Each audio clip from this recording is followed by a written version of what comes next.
Punnett squares, using math to predict traits in offspring. We use Punnett squares to predict possible offspring for a single trait, especially those traits that are simple, display dominance and recessiveness, and are really easy to tell apart. One side represents the possible alleles from mom's egg, and one side represents the possible alleles from dad's sperm. The letters in the boxes represent allele combinations. Each box represents a 1 in 4 chance of occurring, or a 25% chance of occurring. So here we have the genotype for the male parent. This person has a dominant allele that they could possibly give and a recessive allele that they could possibly give. The female parents' alleles, they have a dominant allele that they could possibly give and a recessive allele that they could possibly give. And then those combinations are what are in the boxes. So think of doing a Punnett square as distributing the letters to the boxes. So we have T for trait. And we can think of this as distributing that T to both of the boxes in that column. So here's our capital T for the dominant trait and another dominant allele. Here's a recessive allele and a recessive allele. Same for the rows. You can think of this as distributing the recessive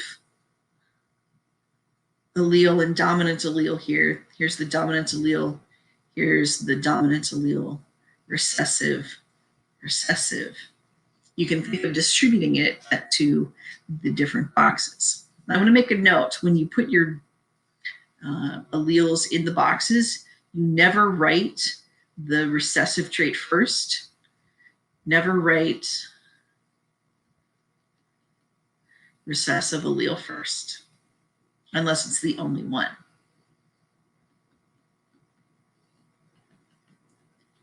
So never write that.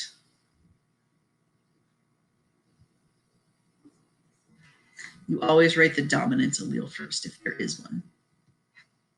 So here's how you solve Punnett square problems. You're going to figure out the genotype of the parent. You're going to do the square the way that we just practiced. You're going to figure out the genotype probabilities of the possible offspring. And then you're going to use that to figure out the phenotype probabilities of the possible offspring. So the best way to learn a Punnett square is to do some. So we're going to do some Punnett squares in which black fur of wolves is dominant to gray fur. So we're going to represent this with bees. So we have a mother who is homozygous recessive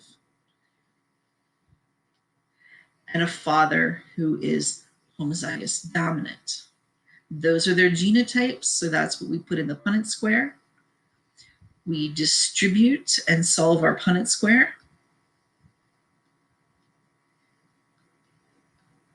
Then we list our genotype possible combinations. So are any of the combinations homozygous dominant? No. You have a 0% chance of having offspring from this combination that are homozygous dominant. All 4 of them will be heterozygous, or 100% of them will be homozygous, or heterozygous. Homozygous recessive, you have a 0% chance. So those are your genotype possibilities or probabilities. This represents the possible black combinations. This represents the possible gray combinations. So you have a 100% chance of having black fur as an offspring from this cross. All right, we have a heterozygous parent and a heterozygous parent. We do our squares.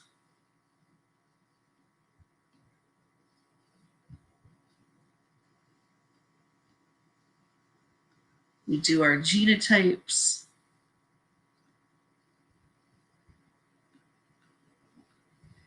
Our probability for homozygous dominant is actually 1 in 4, or 25%.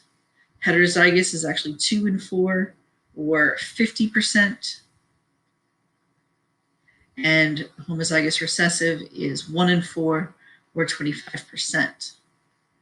So these would be black furred.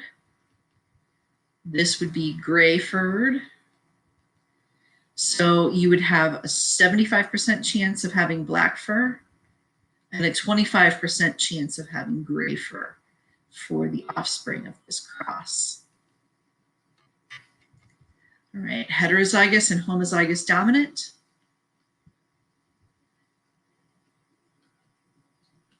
We do our cross.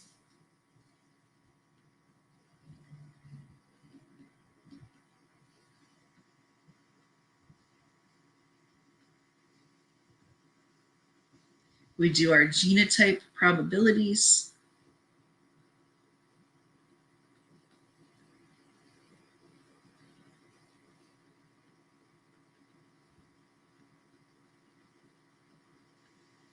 So this is 2 out of 4, 2 out of 4, 0 out of 4. All of your offspring are going to be black furred. So again, you're going to have 100% black fur from this cross. All right, I know I have gone really fast in this video. If you have questions, ask. If you need to rewatch the video and redo your notes, read that through your notes, do that.